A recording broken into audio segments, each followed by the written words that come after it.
everybody, and a very, very warm welcome to Project Shaala. This is something that Tapas has initiated so that parents and educators alike can understand and learn a lot more about project-based learning. This is our first annual conference, and you guys are in luck because there are going to be some fantastic speakers who are going to be talking about some groundbreaking research that's going on, have great insightful discussions, as well as some personal anecdotes that they are going to share. First, today, as our speaker, we have Rishikesh. And Rishikesh he heads the Hub for Education, Law and Policy located at the Azim Premji University. His research interests are in the domains of educational policies, assessments, and teacher education. Having completed his schooling and undergraduation in Bangalore, he went to the Jawaharlal Nehru University, New Delhi, for his higher education and specialized in ancient Indian history. He currently teaches in the master's program at Azim Premji University.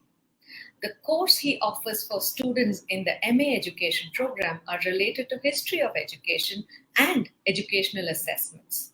Prior to his present role at the university, he has been an educational researcher for over 2 decades. Of this, he has spent more than a decade with Azim Premji Foundation, which allowed him to engage with the education bureaucracy as well as teachers in more than a dozen states in India. Over the last couple of years, education policy-related issues has formed the core of Rishikesh's work. He is on various government advisory committees on issues concerning education, particularly in his domicile state, Karnataka. His field activities are primarily through workshops on educational research, deliberations of issues related to teacher education, and a variety of engagements on education policy discussions. This element of practice and the engagement with theory in the classroom environment gives him the balance that he strives for between theory and practice in his work. He regularly writes for various publications on the issues and challenges related to school and higher education. Even before this, our very many conversations with Rishikesh has given us a lot of insights into how assessments are today and how they are set to change in the future and what is the ideal way that assessments should look. Especially from the lens of project-based learning, Rishikesh is here to share his insights with us. So a warm welcome, Rishikesh. Thank you so much, Preeti. I'm going to take off and let you talk to all our audience. Thank you so much. That was really a very warm welcome. It is really my pleasure to be part of your first conference, and the title of it being to transform education is something that I'm most excited about. And I think congratulations for actually having put together something like this. Yeah. So over thanks once again. Thank you.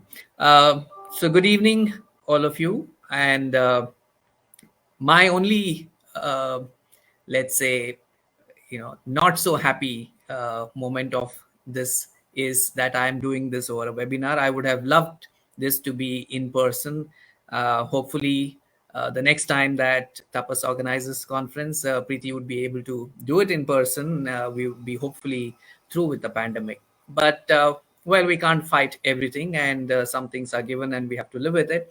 So let's do the best that we can in this online mode. The reason why I said that it would have been best in person is today we are going to be discussing about project-based learning, and over the next 2 days, in fact, the entire conference is going to revolve around project-based learning.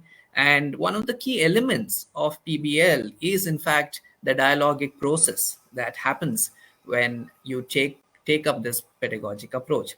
So, in a workshop or in a session, in a seminar wherein we are discussing PBL, it is quite ironic that we will have to do it in this online mode. Even if it is an online mode, if there was a lot of interaction feasible, that would have been ideal. But having said that, it is really a happy moment for me to be part of this conference, also because of the organizers behind this. As Preeti shared, we've engaged very deeply on many educational issues, and I'm very clear as to which way Tapas is headed, and it is in the progressive direction of which way education has to transform for all of us if our children in the future are going to feel satisfied of the efforts that we have put in. They may not be very happy at finally where we may have reached, but then the effort is really what counts. And I think Tapas in that direction, taking all of us, and that is really something which is very encouraging. And so once again, let me wish everyone who's part of this conference a very great success. And you lined up some wonderful speakers. The topic that I'm going to be discussing about is assessments. Ideally, again, I would have liked to come in a little later once more of PBL would have been discussed with all of you, but that's fine. Let us go with assessments to begin with, because in one way it's really good, because assessments are really at the core of any transformation that we need to bring in to what we are doing. And in fact, unless we change assessments, though in the traditional conservative model it comes right at the end, but unless we change assessments, it's very difficult to transform anything that we do, particularly in education, right? And you will see now as to how already we as a country are moving towards the best practices of assessment in the world, given that we have the backing of the new education policy, which is a very progressive and visionary document. So with that, in as a background, and I think we can go into the session. I'm going to have a few slides to back up a few things that I'm sharing, and that's something that I will just right away share right now, and then as and when I feel that I need to get off your attention from what is written on the slide, I'm just going to stop sharing. Uh, okay, is this good for everyone? And we're able to go with the share. Okay, so I think my screen is getting shared, and you are able to see the screen now. Yeah. So PBL. Let's begin with this acronym that is used. PBL. We all do associate it, as Preeti said, with projects, right? Project-based learning. But then, there is also another acronym that you may have heard of while you have come across PBL, and that is CBL. And that's basically case-based learning. Now, when you look at project-based learning and case-based learning, there's really not much of a difference. They both are the same. But PBL is also used for another slightly different approach, which is the problem-based learning. Now, problem-based learning is something that one does more at the higher grades, at higher education, particularly at the university level, including in professional courses such as engineering. Though that does not mean that problem-based learning cannot happen at the early years. In fact, many of the things that you may be doing is pretty much within the framework of problem-based learning. But because there is this slight distinction between problem-based learning and project-based learning, wherein the latter, project-based learning, is a little more specific. It is a little more easier to let's say, implement, because there are certain specific things. There is a project, and it is around that we are constructing, or trying to get our children to construct knowledge. So in that sense, it is a little more specific. Now, there are some who do not really wish to make this distinction, but it is useful to know that there is a distinction. Sometimes, people, when they are referring to PBL, are in fact referring to problem-based learning and not project-based learning. When project-based learning is used, usually the other acronym CBL is what is used, because project is equal to case, right? So project-based learning and case-based learning are something which are similar. So this distinction I would like to make, though in this session today, while I talk about assessments, it is something that is applicable either to the problem-based learning kind of a pedagogic approach or curricula, or any project based or the case based approach. Yeah, so I'm not going to get into the nitty gritty in the assessment discussions or things that I'm going to share. So that is just as a background. I just wanted to uh, make it clear up front. Um, Stages of child development, those of you educators, you're very familiar. I'm sure many parents, those of you engaged with an institution like Tapas, obviously you would have also been very familiar with what were these ideas of development.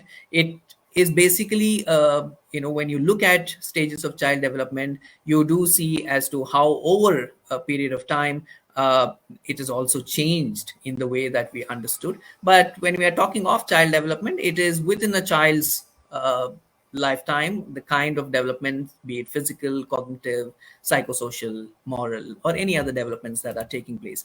So, as educators, we ought to be very interested in understanding the stages of child development, be it a pedagogic approach or an assessment that we are choosing. Now, psychologists are interested in the mechanisms, in the directions, in the end of the development. Now, we don't have to get into all those technicalities. Obviously these are very interesting, given that you are today present here because you are interested in children, and so these are indeed interesting aspects. I'm sure some of these things would be taken up over the next couple of days. But today I'm not going to get into again any of these theoretical aspects.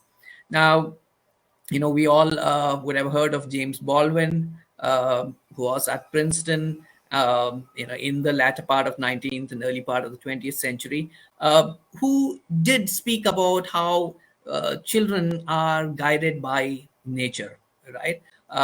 And particularly the child's mind is guided by the nature and towards truth, towards good, towards beauty, all these wonderful things, and influenced also religiously, spiritually. He did speak about every child moving in that direction in a natural way, and we having to facilitate that. But those of us who have read Dewey, we do realize as to he brought in more of the pragmatic or the realistic aspects into understanding child development.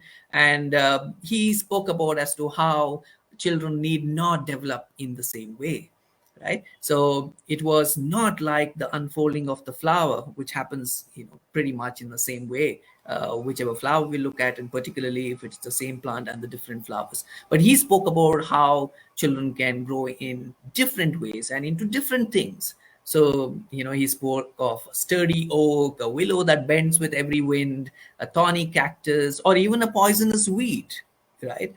Because you really don't know what the circumstances are. In that sense, what James Baldwin said did make sense, that there is some bit of the nature guiding. So, depending upon what that nature is, and when we speak of nature, we are also speaking about the child's immediate environment, which is provided by the family. So, depending upon all this, children do move in a certain direction, which could be different from one to another. And hence, Dewey said that the ideals which are worth pursuing in a modern society, the industrialized world, right, is wherein we are helping children move in the direction that they are able to create societies which are more democratic, think in a very critical manner so that society is developed into becoming better, right? So this basically brings us to this point which I think we should all keep in mind, that when we're talking of education, we're just not talking of that individual child and its own growth and ensuring that there is maximum potential in what they do, but it is also about what they would be able to do to the society as a whole, how they would be able to take society to the next level. That's something which is very important and very crucial for not just us educators who are thinking of education, but even parents to realize, because that is when you'll be able to connect to many things that progressive education would be doing within what we do in a teaching learning space. um, so that's something that we need to keep in mind. I'm going to give you a very quick background to how education was about 100 years ago, and then fast forward and move into what it ought to be in this century, the 21st century, right?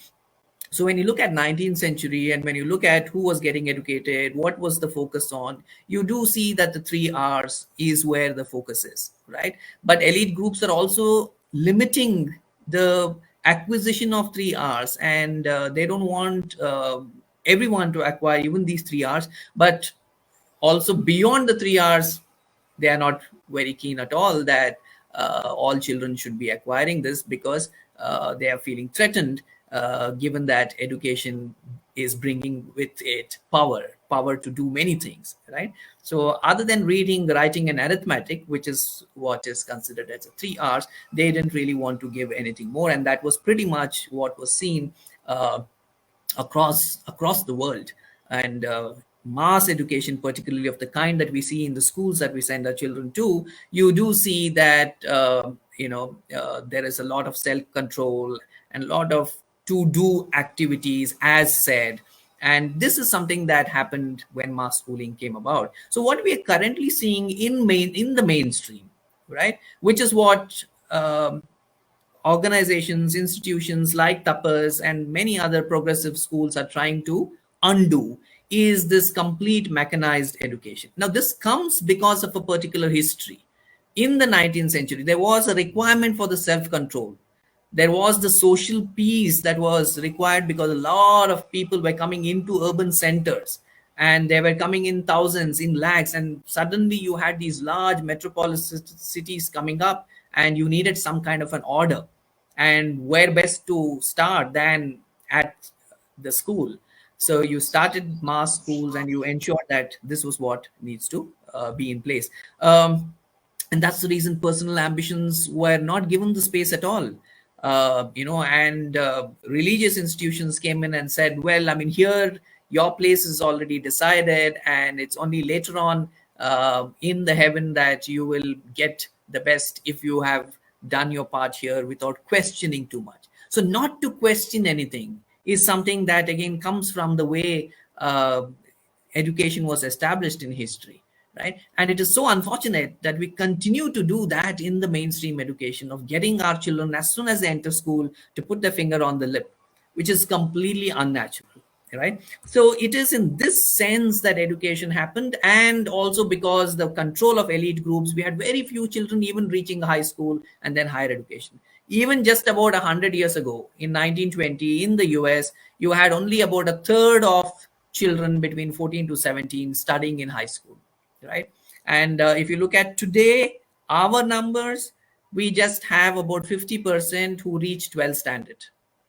Now, for the audience here, you may find this quite an oddity, because most of the classmates of our children joining in pre-primary go all the way to college as well, right? Almost 100%. But when you take all the 300 million that we live with in our society, we have only 50%. So we can see the kind of serious advantage that we, as a part of a society, are having over a large part of our society, right? Wherein 50% of children don't even enroll in grade 12, forget finishing it. And then out of that, we have only about 26% who are enrolling into higher education institutions. So it is in this 25% that we have our entire 100%. So now, why is this important? This is important, and I'm deliberately bringing this in, though it may not concern us at all, because our children are not part of that 50 which has got left out, or the 75 which has got left out. Because again, we should remember that education is not just about the individual, but it is about the society.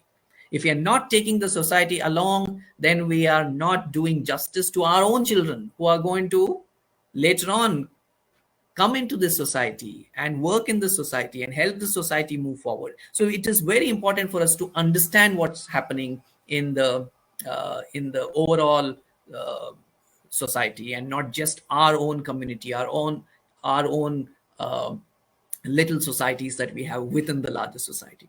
Now, this is an American school 120 years ago. This is a real photograph. And if you look at many of our schools today, even in the early years, unfortunately, it is very similar. You have desks, you have tables, you have children sitting like this, you have teachers somewhere in the front. Of course, you may have a blackboard all around and things written, scribbled, right? But then this is not a very natural way of learning. Here there is a very didactic approach that you see, right? There is no involvement from the teachers with the children, at close quarters, and one child to another. There is not enough space, or the space is not designed in such a way that there is interaction between children. So this is a very old, 100-year-old model, and when things have changed so much, continuing to have a model like this is very problematic. And that is the reason why in progressive schools you do see that children are in circles, are in groups, are in different corners: a library corner, a project corner, an assessment corner, and variety of corners, because that is how you're allowing natural things to happen within a teaching learning environment. Yeah. uh, Something that again we see in our schools, right? Uniform, because mass schooling began first in Japan, under the monarchy, who wanted their citizens to be very disciplined, unquestioning loyalty. And of course you had everything, you had to have everything in place, in order, standardized, and that's where the uniforms came in, right? um, including the kinds of shoes that one wears. Now, when you see that these things continue, then you should know that what is being focused on is something very different from the kind of education that actually would take our children ahead. And that's really where the project based learning comes in. And which we call, of course, today the global education, right? Wherein we're talking about skills, we are talking about skills that are useful in the interconnected and the multicultural world. Yeah. So for instance, in a multicultural world, it is important that a child learns to respect different cultures. So if we are going to be in homogeneous groups and not bringing in different cultures into anything that a child is doing, then obviously the child is not getting exposed when it should be getting exposed. In fact, many go on and find it very troublesome to live in other societies, only because they've just not been exposed. Now, of course, because it is to do with livelihood, because it is various other pressures, people do cope and learn. But why is it necessary for us to give that kind of a struggle to an individual, when that individual at their best capacity can be producing something else, can be focusing on something else, rather than in acclimatizing. Now this is something hence that comes in at very early years. And one of the ways that good schools do is to also do various projects which are to do with things that are beyond the immediate environment, out there in the external world, in the faraway world, right? Um, so traditional disciplines is not something that is going to allow us to think or do in such a way that there are these interconnectedness. And that is really where problem solving, inquiry, discovery, experiential mode related aspects come in. And it is in this mode that one thinks about projects at schools. And so the idea really is that projects become the core. Today also we'll have many schools and many children going through projects, but projects, as you can see, is always at the periphery. But when you're talking of PBL, you're talking about projects being at the core. Yeah. So the chief aim really of global education is to build a certain kind of a shared ethic for tackling various issues which the world is going to face, and which we don't even know at what intensity our children would be facing some of these problems. So how do we ensure that we build the skill set? We ensure that through PBL, right? Now, the idea of PBL may be familiar to you. I'm not going to get into it again, because you have 2 or 3 more days of many experts speaking to you about PBL and their own fabulous learning from it and their own experiments. So it is important, but for us to think about assessments, to think about why is it that PBL is in place. So PBL is in place because we want our children to become problem solvers, and that is why PBL has to be at the core. Because the idea, the aim of education is that they become critical thinkers, they become innovators, they become problem solvers. They are going to inherit a lot of problems from us, because we were never trained to be true problem solvers. Our education system, there are many of, or some of us here who are probably lucky to have studied in some schools which did emphasize, and they were called alternative schools and put into the fringes. But then most of us were never trained to become problem solvers. We were just trained to listen to an order and accomplish something, right? And then we were assessed for that and given our marks and grades and ranks, and that is what we did. So we are going to give a whole lot of problems to our next generation or to our children than the kind of problems we inherited from our previous generation. So if we do not imbibe a problem solving skill or make our children internalize this, it has to become part of their DNA, because otherwise they're going to struggle so much that they will not have very nice things to tell us, particularly as educators and parents. Yeah. So global education hence has moved towards this and saying that we realize the mess that we have got ourselves into, and if this mess we'll have to solve as much as possible, but then if the human civilization has to come out of this mess, we have to ensure that we strengthen our children in the right way. Yeah. So the other thing about problems in the world is that they are interconnected. You can't have a math problem, a science problem, a social studies problem, a language problem separately. And so you can't do your subjects the way we do disciplines in a school curriculum, separate in silos, completely disconnected from each other, and one teacher not knowing what the other teacher is doing because I'm doing a separate subject. Because one, the brain itself doesn't work like that. The brain then later on tries to process it, so we are artificially segregating it. Two, problems are all interconnected. These are all part of the ecosystem.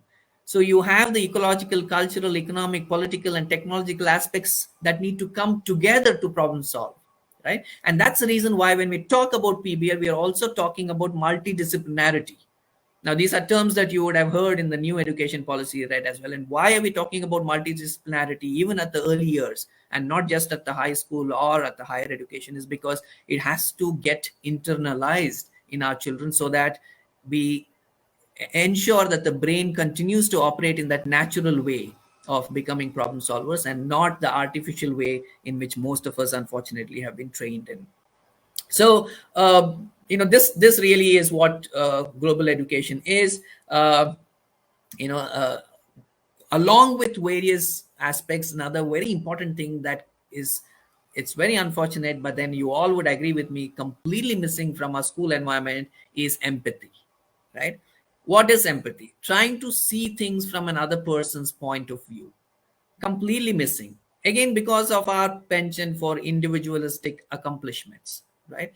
It's only when you do things together, when you collaboratively work on things, on, for instance, like a project, that is when empathy builds. That is when you learn to support each other, because together you're going to accomplish something.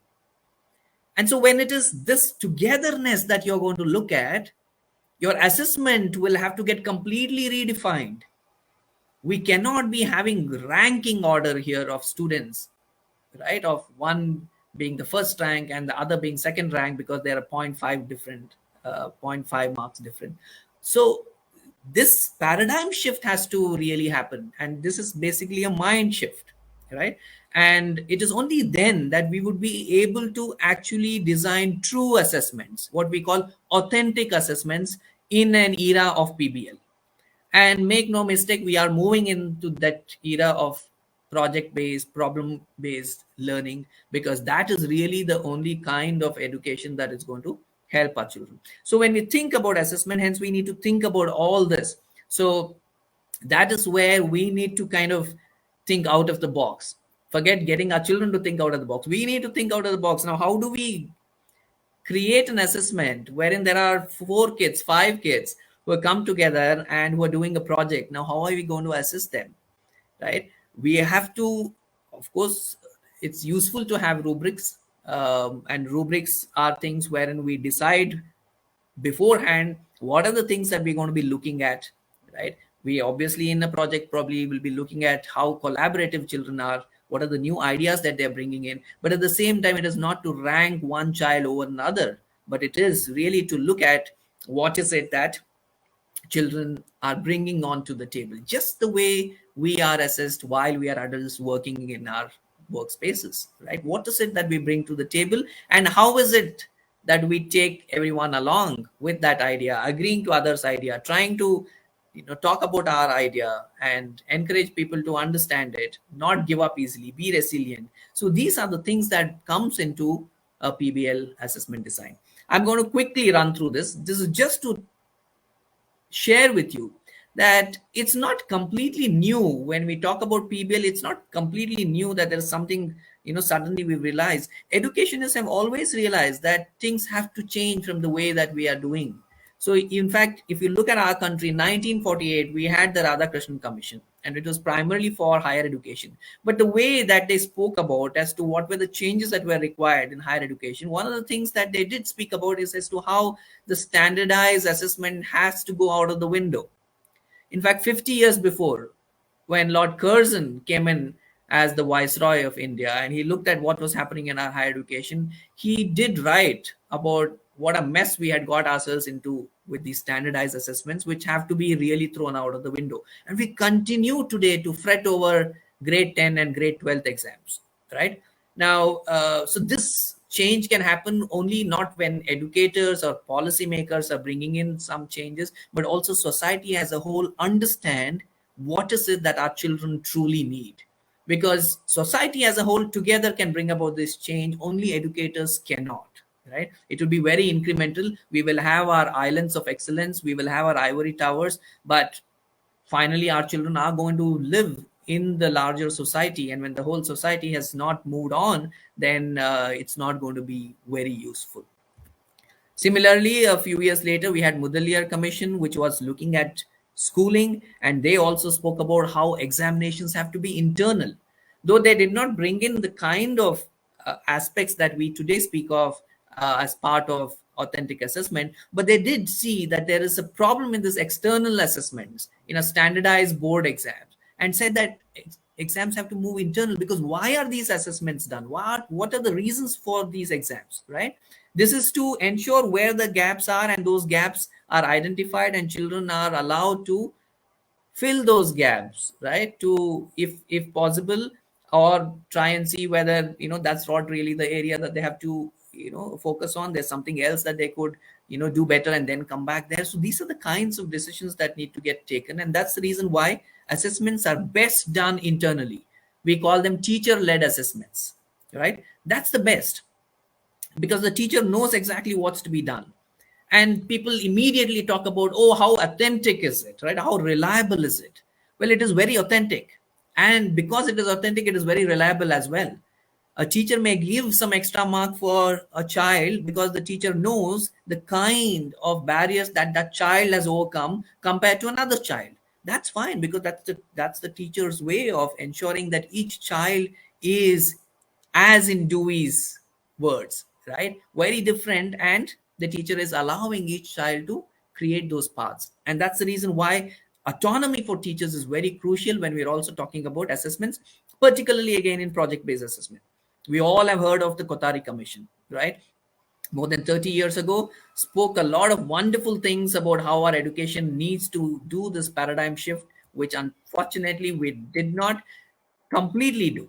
There was some kind of a shift into child-centric education in in our last 40 years or so, with these policies continuously saying as to what were those fundamental changes that were required. And so hence from 86 onwards, when we had another policy, we did speak about continuous and comprehensive evaluation being there for both scholastic and co-scholastic aspects.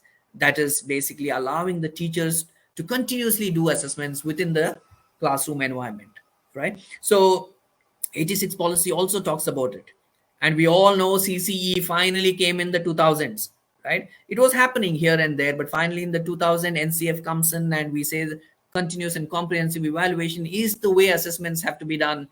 10 standard board exams were made optional at CBSE level, right?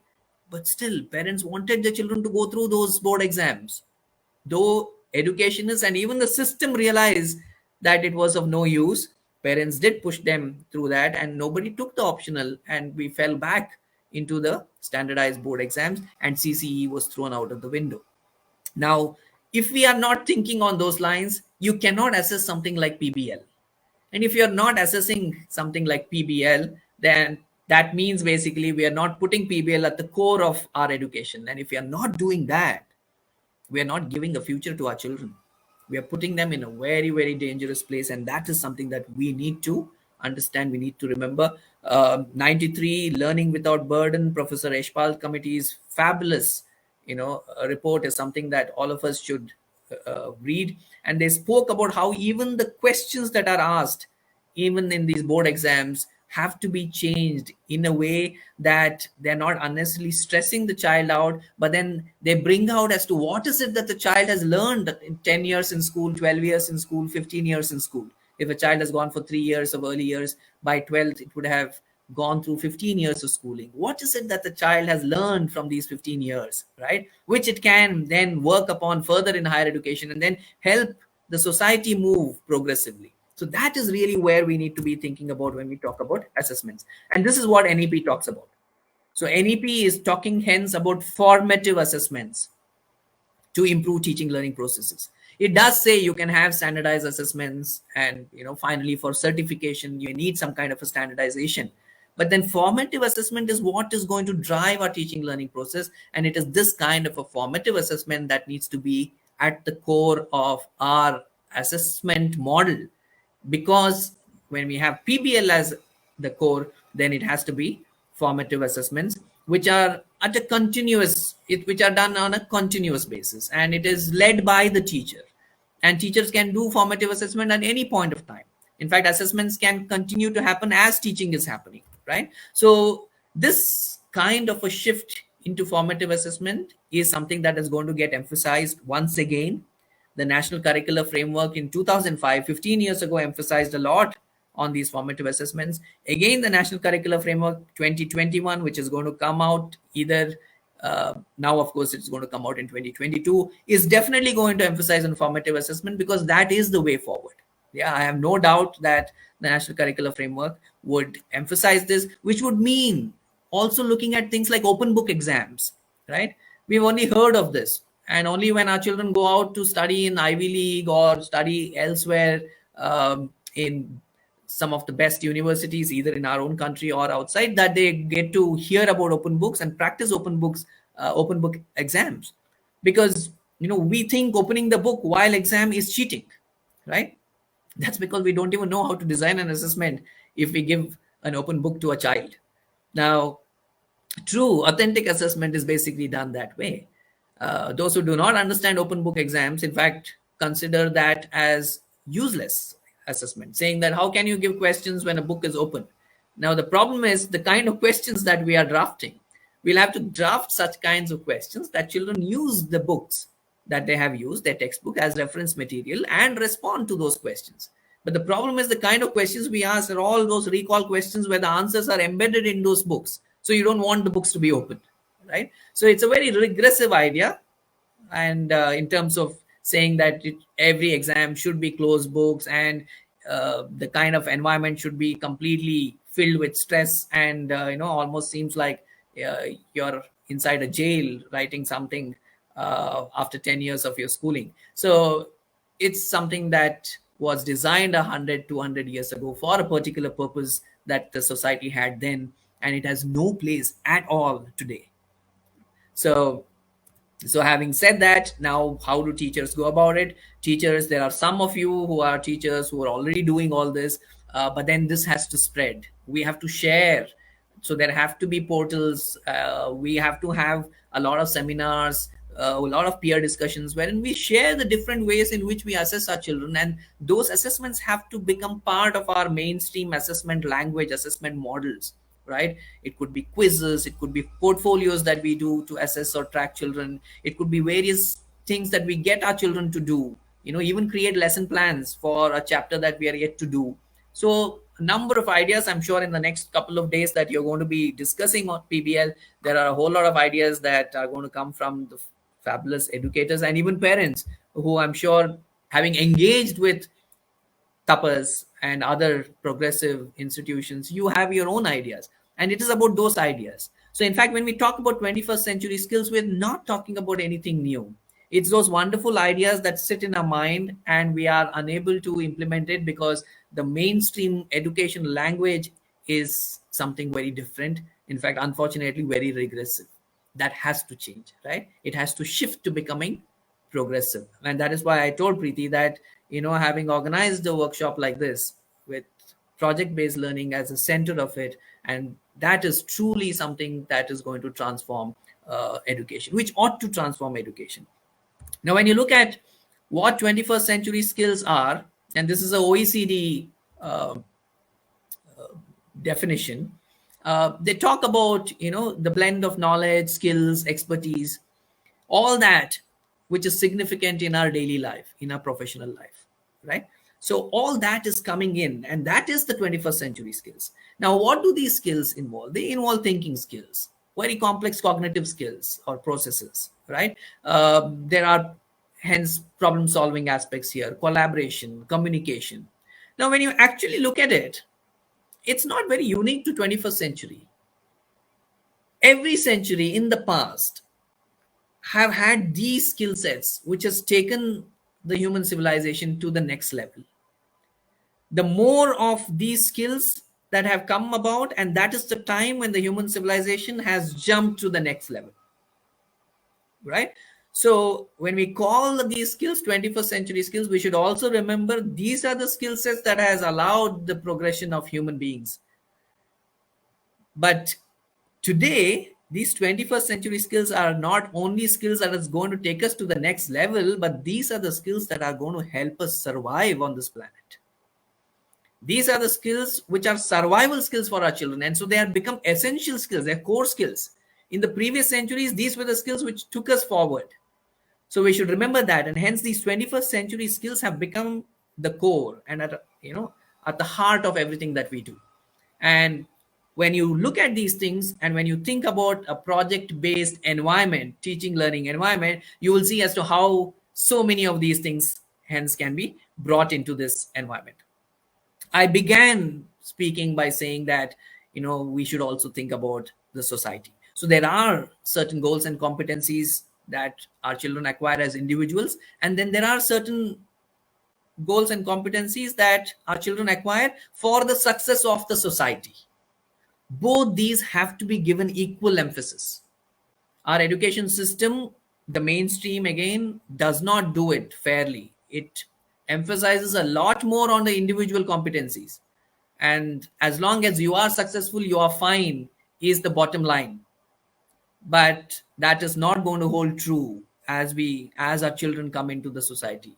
As long as the rest of the society is fine, everyone is going to be fine. Otherwise, everyone's going to drown together. It's a little let's say dark mood that I'm painting here through this statement, but then that is also something that we have to be very aware of, that if we don't bring about these changes, if we don't transform the way we do education, then we are, as I said earlier, not doing justice to our roles as parents, as educators, and that's something that we need to keep in mind. So how do we go about doing these assessments? This is my favorite slide, and I use it across many webinars. But unfortunately, we don't have too much of time today to go into each of these, but this is just a template for you to start thinking of assessments, right, in a project based learning. So when you're looking at early childhood years, right, the foundational stage, as the NEP says, from age 3 to age 8, and we all know 90% of the brain development and all that. So it's basically about ensuring that all the connections are very strong in our brains, right? So developing curiosity is something that has to be enhanced.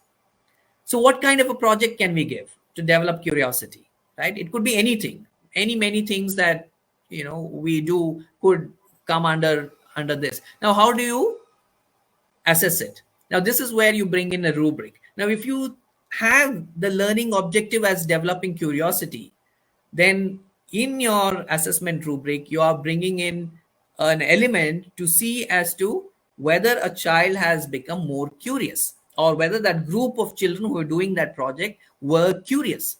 How do you identify whether they were curious? You then look at as to how did they go about a project. Were they just sitting and doing things as the steps that were given as part of the project, or did they face a problem and they looked here and there, right? Or they were given set of 3 4 steps, and at the end of the second step they were like, well, we are doing this step, how about that, why aren't we doing that, right? And did they have a discussion on that? Who brought in that discussion? Did all the others also engage in that discussion, right? So these are the things that we need to be bringing into our assessment. Now it's easier said than done. Now if you are having 20 children in a class and you're having 4 children in each of the projects that they're doing, and you have 5 such projects, then how can you as a teacher look at all this, right? So there are again different assessment strategies that you can adopt. One is, of course, to get these children, if they're slightly older children, not very early years, let's say they're in the preparatory stage, grades 3 4 5, you can get them to start writing, start documenting everything that everyone says, and that becomes the data which you look at to assess that entire group, right? So these are different techniques, different ways in which you bring in assessment into the project based learning, and you will have many ideas. If we sit in a workshop mode, I'm sure in half a day we'll be able to come out with enough number of ideas to go about giving strategies to assess each of these things that I'm going to put out here. So logical thinking and problem solving. So is the mind working analytically, right? So logical thinking requires logic. So if, for instance, in a project we're given a certain problem that they can solve only if they think logically.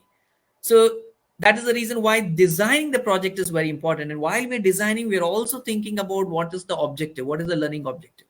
And since we're thinking as to what is the learning objective, we know as to what should be the assessment, right? And that is the reason when we're thinking of assessment, it all comes in together. You can't think of assessment separately. It's not like setting those question papers for those standardized board exams, which happens in a locked room because there has to be secrecy and all that, right? It's very different. It's almost contrast. It's a contrast to that. You create these assessment by sitting together, and probably in many cases even with the children who are going to do that project, in terms of what is it that we would be learning from these projects. Oh, well, we're going to be learning that. Well, that is going to be something that I'm also going to assess you on. Children exactly know then what is it that you're going to look at, and it's not something very specific, and hence it's not something that they can just do and show, right? It is through that process that they would show. So these are the fundamental principles as well of assessments. Teamwork and collaboration, very essential aspect for the future, right? And projects, no better way of looking at how a team is collaborating, how a group of children are working together than a project.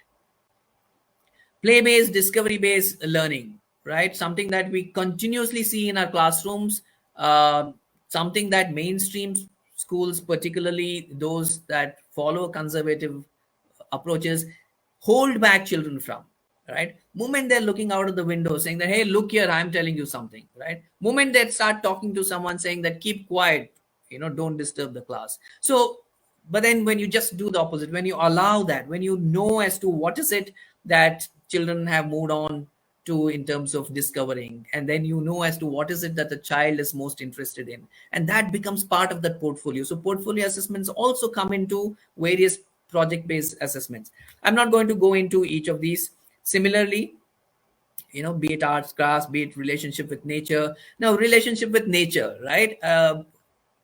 Think of a project. I mean, I would have loved to do it as a workshop. There are many ways in which it can be done, many dreary ways as well.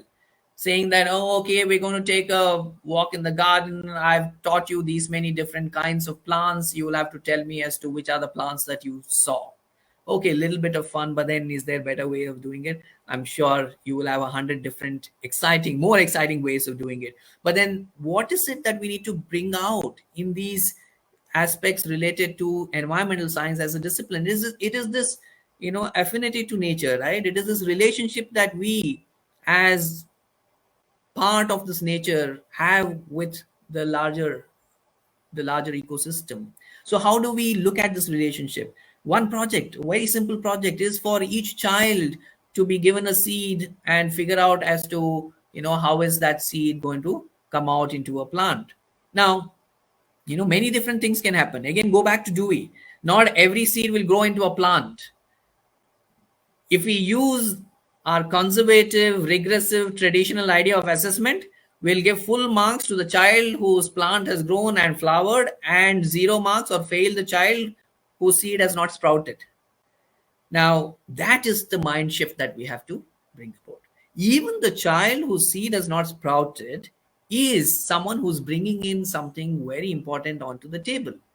Now, we need to have ways in which we assess it. So, a very simple thing that you do in a project like this is for a child to be documenting what the child is doing and then using that as its own learning, right? So, child has documented every day that it has done this, and something has not happened as it was expected to happen. Now analyzing that, right? Now, if a child what is it that the child has been able to analyze? That is one way of looking at how do you assess it. Then in a group, the child sharing it and the rest of them sitting together and analyzing what could have gone wrong. Why hasn't the seed sprouted? There could be 100 different right answers for it. It need not be one answer, right? Now that's the way we bring in assessment into a project. It can't be an identical assessment, and it is for this reason that some people do say that rubrics spoil the fun. You can't have rubrics, because rubrics are wherein you have a kind of a framework and you say that these are broadly where the answers should lie. So there are many academics, many educators, particularly the purists, who hate rubrics, saying moment you speak about formative assessment, you should not be speaking about rubrics, is what they say. But then there are things wherein you have to balance, and if you are practical, then there are times when you think that using rubrics is also useful. But then we should not get so wedded to something, right? That is really the idea, that we have to be flexible. And but then just because we're doing formative assessment, it's not that we completely keep saying no to rubrics all the time. Rubrics do have their place and they play their part. Of course, numbers, alphabets, the different exciting ways that we can learn about it. Ethics, right? I'm just keeping a watch on the time. I have another 10 minutes. Ethics is something that is done as part of philosophy in higher education, but something which is so very crucial in the early years for children to figure out their own rights and wrongs. That there could be different right and wrong as well. There is not for everything one single right and many wrongs. So different people seeing things differently could have their own perception, allowing something to be considered as right and something to be considered as wrong. How do we allow this? How do we ensure that children imbibe this? It's very important for the survival of the human society, because as you can see, we're all becoming thinking very homogenized way. What I do, what I say, what my community does is the right thing, the other is wrong, right? So this othering has become more and more across the world. And for the human civilization to survive, that has to change dramatically. We have to learn as to how we see from the other's perspective as well, and of course also understand as to what are those some of those general ethical principles that in any society holds true. And why does it hold true? Not because it's been given from somewhere, not because my mother or my father is saying it, or my grandparents are saying it, or my teacher is saying it, or someone else is saying it, or somewhere it's written down. It's because I now understand that this general ethical principle holds true universally, because it is to the benefit of every human being or every living being. For sometimes there are some things which are benefit of only human being, not for every living being. And then the question arises, is it then ethical? Right? Now these are the discussions that at different levels we can do, and we can do this through projects, right? A project of looking at, a project of visiting uh, abandoned or a shelter for abandoned animals.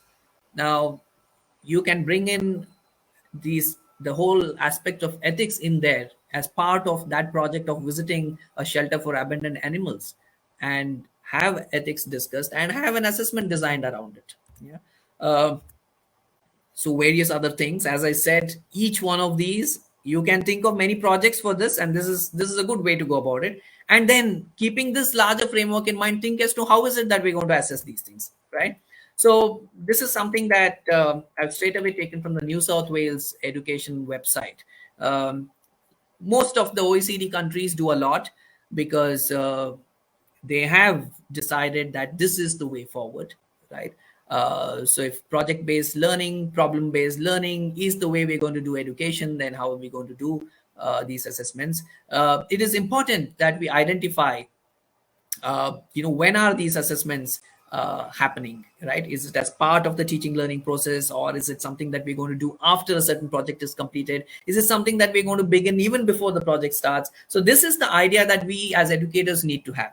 It can't be completely laissez-faire, it can't be free, and we just moment we think, I want to do assessment now, and we come up with it. So as educators we need to have that plan. That is important, because that is where we're bringing in the science of assessment, because we've thought through it, right? And we've ensured that it is coming in at the right place. Yeah.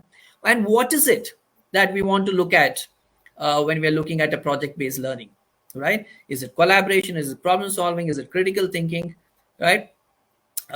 It is important that we're not mixing it all up, because each one of these have to be developed.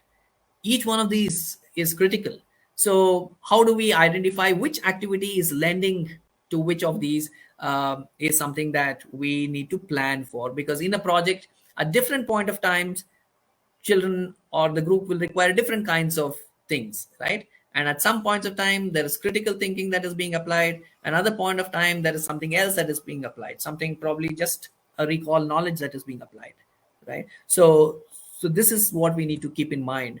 So there are many websites and many places one can go to. Assessment for learning is something that is really at the heart of any work that we do in progressive education, constructivist education, because it always has to feed into the learning. Every assessment has to be for the next learning, right? But then when we design project based learning and assessments around PBL, there is also assessment as learning. It's something very important, very useful, because while doing the assessments there is learning that is happening, there is collaboration that is happening between the teacher and the child during the assessment. Teacher herself is also learning something.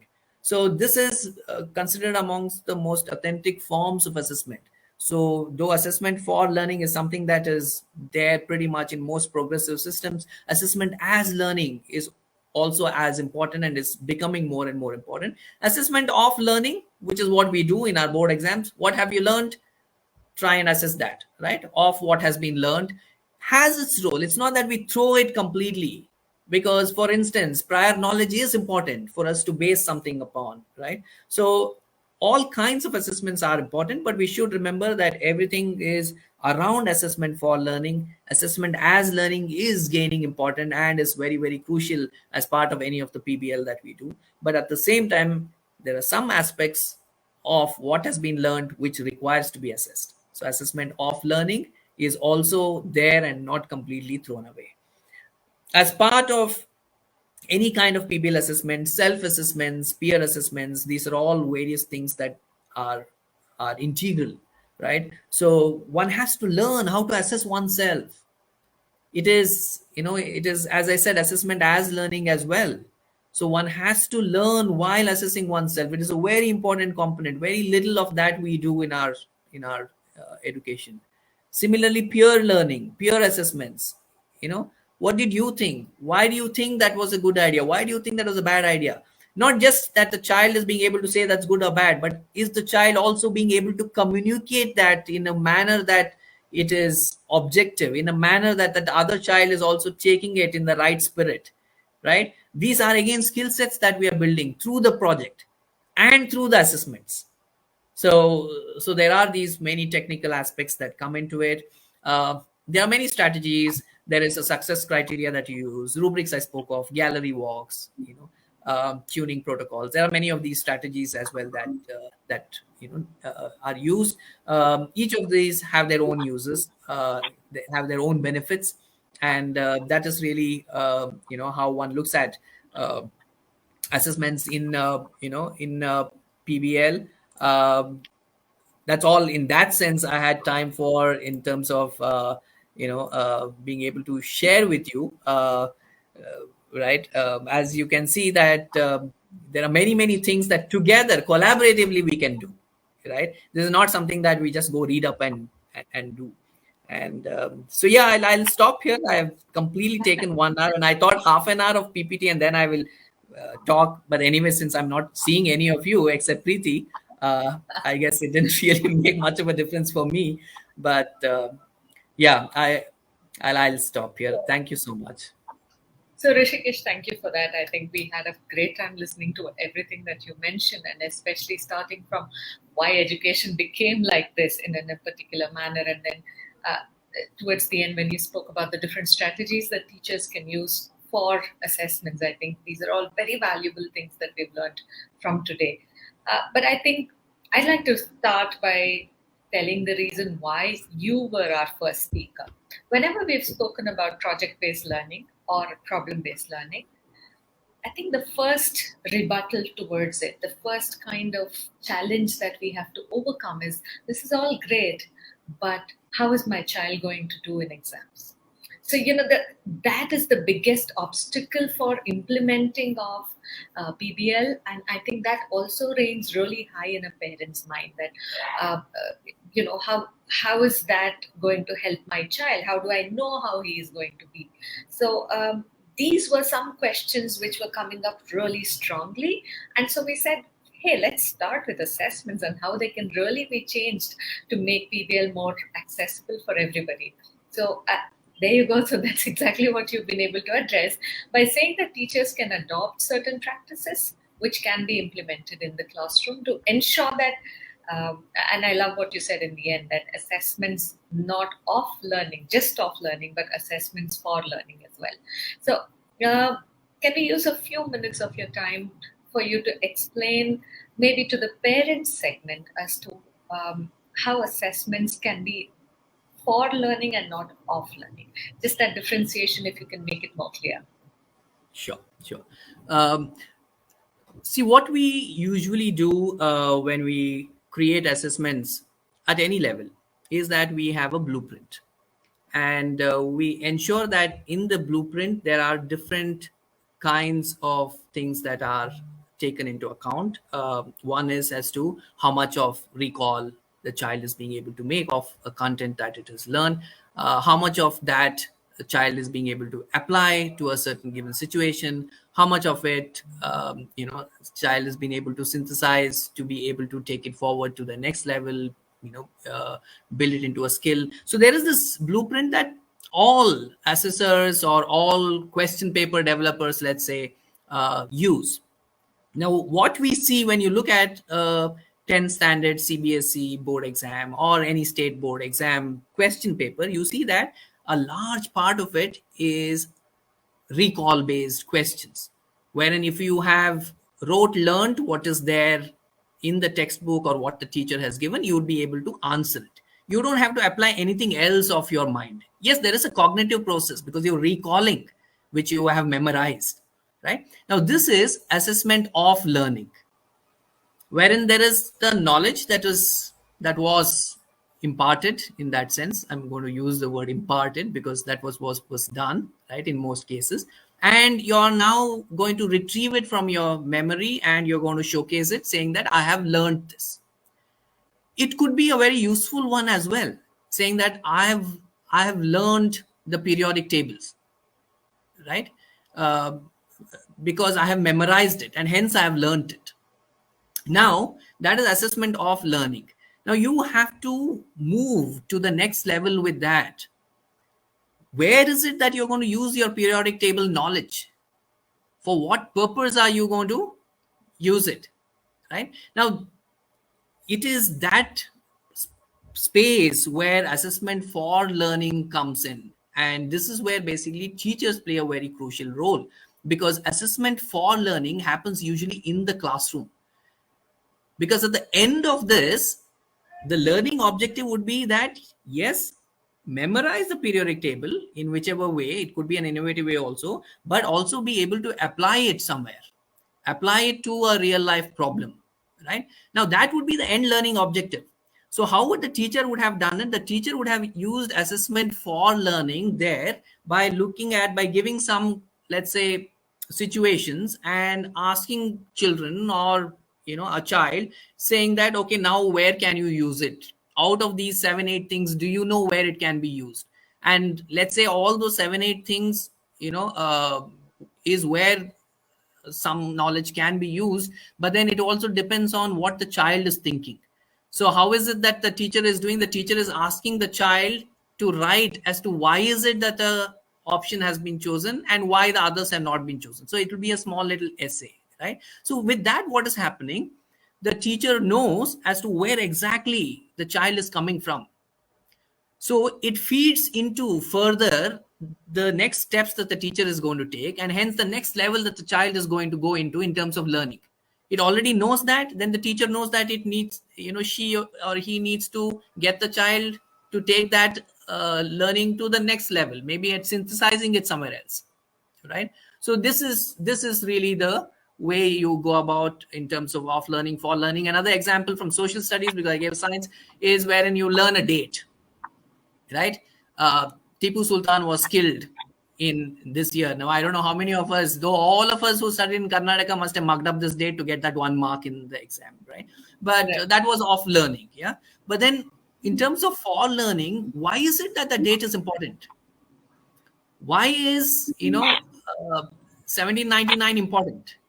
It is important because it is at a period of time, right, in the 18th century, wherein there is the British establishing their rule in India, and one of those last assistants is being taken over. And it is to associate that period of what was happening in the Indian subcontinent to what Tipu Sultan was trying to do against the British.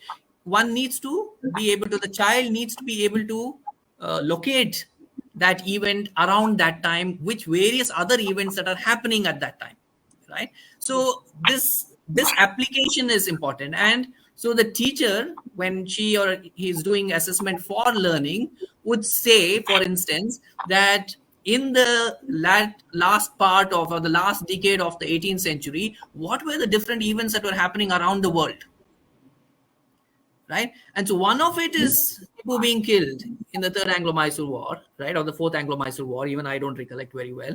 But along with that, there was the British and the French fighting for supremacy in most other parts of the world, right? So that's the reason why Tipu is reaching out to the French as well. The kinds of trade that is happening, and so these are the things that a child or a group of children are coming out. If it's a project, a group of children are coming out. Now, using that, the teacher knows, okay, where has this group got this information from? What is it that this group do not still know about? Have they been curious enough to actually go and figure out something else, which that is why the teacher needs to figure out as to what is it that she would look for in what she is going to assess. So it is this assessment for learning which hence is very useful to plug back into the uh, teaching learning environment. Absolutely. I think that's fantastic for us. The examples that you gave were very realistic because I think as learners who have learned in the 20th century, as opposed to our children who are now learning in the 21st century, this differentiation was really important. So thank you so much for spending this time with us, Rishikesh. It has been wonderful as always having this conversation with you. We look forward to more such interactions in future as well. And we will be in touch very shortly about what we are doing in terms of assessments at Tapas. So thank you so much and have a wonderful day. Thank you so much, Preeti. It was my pleasure, and thank you, everyone. Bye bye.